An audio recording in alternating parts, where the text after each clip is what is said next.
날씨가 너무 추워졌어요. 오늘 이제 새로 월요일도 지나고 화요일 점심 지나서 이제 출근하려고 했는데 배터리가 완전히 다 방전된 거예요. 문이 열리지도 않아, 리모컨으로. 그래서 키로 열고 했는데 뭐 열어봤자 시동을 못 걸죠. 그래서 어떻게 해요? 긴급 출동 서비스를 불렀죠. 아이고, 30분이 넘어서 도착을 한다고. 그래서 지금 택배 짐을 늦게 가는 거죠. 뭐 얼마나 미안한지. 날씨 정말 추워요. 올 겨울 중에 제일 추운 것 같아. 바람도 아주 매섭게 불고. 자, 1월 24일 마태복음 3장 13절로 4장 11절.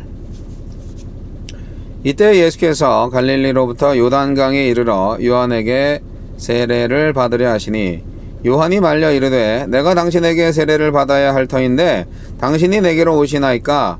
예수께서 대답하여 이르시되 이제 허락하라. 우리가 이와 같이 하여 모든 의를 이루는 것이 합당하니라 하시니 이에 요한이 허락하는지라. 예수께서 세례를 받으시고 곧 물에서 올라오실새 하늘이 열리고 하나님의 성령이 비둘기같이 내려 자기 위에 임하심을 보시더니 하늘로부터 소리가 있어 말씀하시되 이는 내 사랑하는 아들이요 내 기뻐하는 자라 하시니라.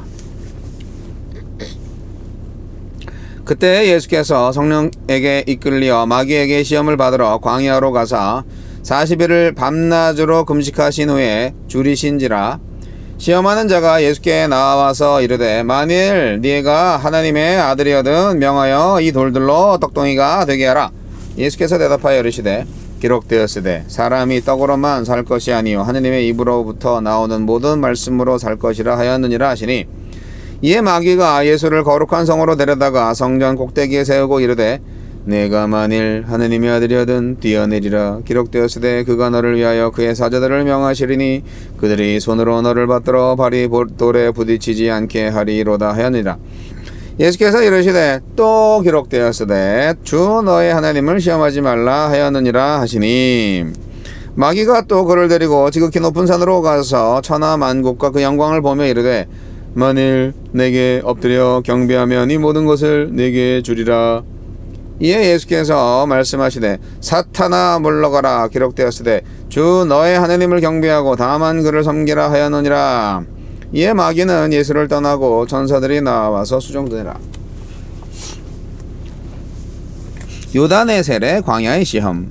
예수님은 요단에서 세례를 받고 광야에서 시험을 받으며 공생애를 시작하십니다. 하나님의 의를 이루기 위해서 세례를 받으셨고 광야의 시험도 말씀을 의지하여 이겨내셨습니다. 죄인을 위한 세례였지만 죄 없으신 예수님이 세례를 받으십니다. 죄인을 위해 죄인을 대신하여 죄인과 함께 죽음으로써 죄인을 살리고 하나님의 백성으로 새롭게 창조하는 소명에 충성하신 것입니다. 요단의 세례는 십자가의 세례를 내다보게 합니다. 이처럼 예수님은 죽음까지 받아들여야 할 소명인 줄 알면서도 그것만이 죄인을 살리고 하나님을 기뻐하시는 일인 줄 아셨기에 순종하셨습니다. 예수님이 세례 받으시자 하늘이 화답합니다. 성령께서 비둘기처럼 강림하시고 성부께서는 하늘에서 음성으로 내가 사랑하는 아들이라 확증하십니다. 이것은 예수님이 하느님의 아들이라는 사실뿐만 아니라 새 시대를 여실 메시아이자 이 땅에 하느님 나라를 세울 진정한 왕임을 드러냅니다. 동시에 예수님은 자기 백성을 대속할 고난받는 종이기도 합니다. 영광스러운 지위와 사명을 받았지만 그러나 혹독한 고난을 통과해야 했습니다. 예수님은 이스라엘의 광야 시험을 연상하게 하는 시험을 받습니다. 그들은 먹을 것이 없다고 늘 불평했고 끊임없이 하느님을 시험했으며 급기에 하느님을 대신할 우상을 만들기까지 했습니다. 광야의 실패는 신뢰와 순종의 실패였습니다. 하지만 예수님은 말씀을 근거로 굶주림 속에서도 생명이 순종에 달려있다고 믿었고 하나님 나라를 이루겠다고 세상 방법을 쓰지 않았으며 천하를 얻기 위해 천지를 지으신 하나님을 배반하지 않았습니다. 유혹은 언제나 우리 곁을 서성이지만 예수님처럼 말씀의 닻을 내리면 그 덫에서 자유로울 수 있습니다. 우리에게 주시는 교훈은 무엇입니까? 예수님의 참모습이 알려지자 마귀는 그 모습을 망가뜨리기 위해 나섭니다. 마귀는 예수가 하느님의 아들임을 부정하지 않습니다. 다만 세상의 기대에 맞추라고 집요하게 요구합니다. 하느님이 원하시는 모습이 아니라 사람들이 따르고 싶은 왕의 모습으로 살라고 부추깁니다. 그럴듯한 제안이지만 하느님의 길과 어긋나는 유혹이니 우리도 잘 살펴 경계해야 합니다. 주여, 어떤 시험과 유혹에도 성령을 힘입어 주님이 가신 길을 끝까지 따르게 하소서. 아멘.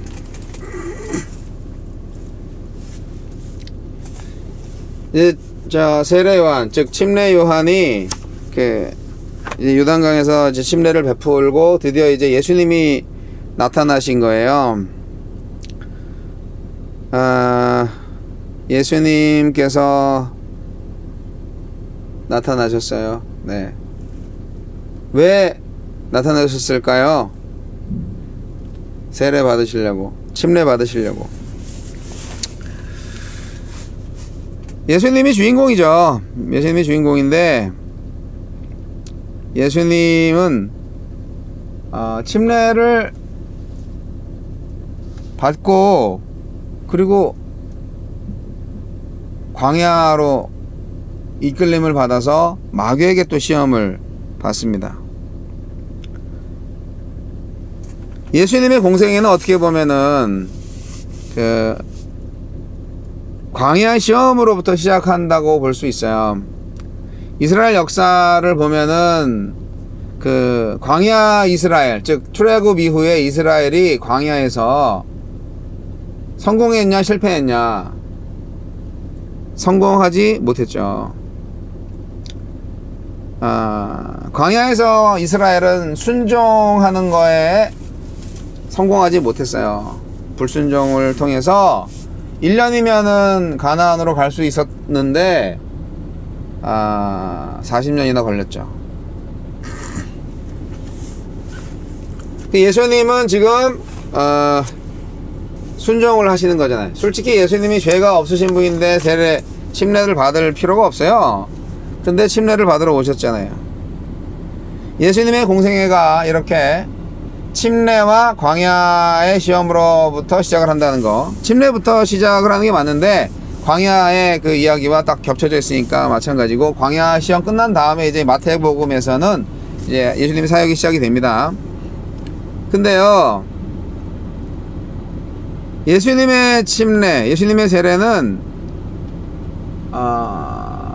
굳이 받을 필요가 없는데 왜 받았냐? 자신이 이스라엘 백성과 같은 존재다 하는 거예요. 자기와 이스라엘을 동일시하는 의식으로 감당하는 그런 순종의 어떤 의식이죠. 순종의 표현이죠. 메시아로서 사역을 감당할 수 있도록 성령께서 임재하시고 하늘의 아버지께서 공식적으로 그분을 내 사랑하는 아들이요 내 기뻐하는 자라고 선언해 주시는 장면, 마치 뭔가 사역자로서 이렇게 딱 인정을 받는 대관식처럼 보이지 않습니까? 하나님의 나라의 왕으로 대관식을 하는 것처럼 보이지 않습니까? 이사야 선지자가 예언한 고난받는 종으로 부름받았다는 것을 말해주는 것이기도 하고요. 고난받는 종과 왕? 이게 참 어울리지 않네? 근데 그 두 가지가 한 몸에 겹쳐져 있는 거예요. 그게 예수님입니다. 그게 메시아 예수의 인생입니다. 침례 때 성령께서 임하셨던 그 성령, 아니 성경을 잘 보면요, 성령이 예수를 광야로 이끌었어요. 아니 참, 인간 예수께서 사탄이 지배하는 이 세상에서 하나님의 뜻에 복종해 가지고 메시아의 사역을 잘 감당할 수 있으려면은 이렇게 성령의 인도와 성령의 권능을 의지해야죠. 그러니까 여러분, 시험도 성령의 이끌림을 받아서 받은 예수님이라는 거예요. 예. 뭐든지 성령의 이끌림을 받아서 살아야 되는 거예요, 우리 그리스도인들은. 성령의 인도하심이 없으면 어떻게 해요? 왕이면서 동시에 종으로서의 사명을 감당하려면 성령의 이끌림이 반드시 필요합니다. 성령께 이끌림을 받아서 광야에서 사탄에게 시험을 받으셨잖아요. 하지만 그 시험을 이기는 방법, 그건 역시 성령을 의지하는 방법뿐입니다. 첫 이스라엘이 광야에서 이 성령을 거역하고 하느님을 시험하다가 실패하지 않았습니까? 다 광야에서 죽었어요, 1세대가. 그러나 예수님은 실패하지 말아야죠. 마귀는요, 어떤 시험을 했나요? 예, 마귀는 하나님의 아들 예수께서 소유, 먹을 거로 이제 비유가 됐지만, 소유와 종교적 명예, 그리고 정치적 권세, 이 세 가지로 시험을 했습니다, 마귀가. 인간이 하나님과 상관없이 이 땅에서 권세를 누리기 위해서 필요한 것들이죠. 십자가를 거치지 않은 채 이스라엘의 왕이 되려는 사람들이 추구하는 것들입니다, 그게. 하지만 하나님의 나라는요, 십자가를 거치지 않고는 이루어질 수가 없어요. 마귀는 십자가 없는 영광을 제안했지만 예수님은 3번 모두 성경을 인용하면서 거절하셨습니다. 마귀의 제안은 모두가 원하는 것이죠. 인간들이 원하는 거예요. 당연히 물질이 많으면 좋죠. 먹을 거 많으면 좋죠. 그리고 권력이 있으면 좋죠. 그리고 남들 존경받으면 좋죠. 다 좋은 거 아니에요? 그러려고 사는 거 아니에요? 그런 게 다 성공이고 출세 아니에요? 마귀가 그런 걸 다 제안하는 거죠. 네, 나한테만 저러면 그렇게 해줄게. 마귀의 제안은 모든 사람들이 다 원하는 것이고 가지면 유익한 것이라서 상당히 큰 유혹이었습니다. 네, 계속하겠습니다. 예, 거래처에 전화가 갑자기 와가지고 거의 마무리를 이제 하려고 합니다. 오늘 말씀의 그 핵심은 2가지입니다. 침례 요한에게 예수님께서 침례를 받으신 사건, 그것은 바로 자신을 이스라엘과 동일시하면서 이스라엘이 광야에서 실패했던 그 시험에 실패했던 그것을 예수님은 성공했다. 무슨 실패? 순종의 실패. 광야에서 성령께 이끌림을 받아서 성령의 뜻에 따라서 순종을 하려고 했어야 되는데 이스라엘 백성들은 그걸 거절했기 때문에 쫄딱 망했죠. 예수님은 성령의 이끌림을 받아서 이제 순종을 시험하는 거죠. 순종을 통해서 하나님의 아들이라 일컬음을 또 받고, 그리고 광야로 이끌림을 받아서 또 시험을 잘 이겨냈습니다. 시험을 하게 하신 것도 성령이고 시험을 이기게 하신 것도 성령입니다. 전적으로 예수님처럼 우리도 모든 인생 가운데에서 시험을 당할 때도 하나님의 인도하심을 받는 것을 느껴야 되고, 그 시험을 이기려면 반드시 하나님의 인도하심을 따라가야 합니다. 그것이 성공의 비결이죠. 마귀는 소유와 종교적 명예와 정치적 권세, 이 3가지로 시험을 했고 예수님은 다 하나님의 말씀으로 이겼습니다. 여러분, 마지막 결론, 십자가의 길이 아니고는 진정한 생명을 누릴 수 있는 하나님의 나라에 갈 수 없습니다. 십자가를 지세요. 네, 두려워하지 마세요. 성령 하나님께서 함께 하십니다.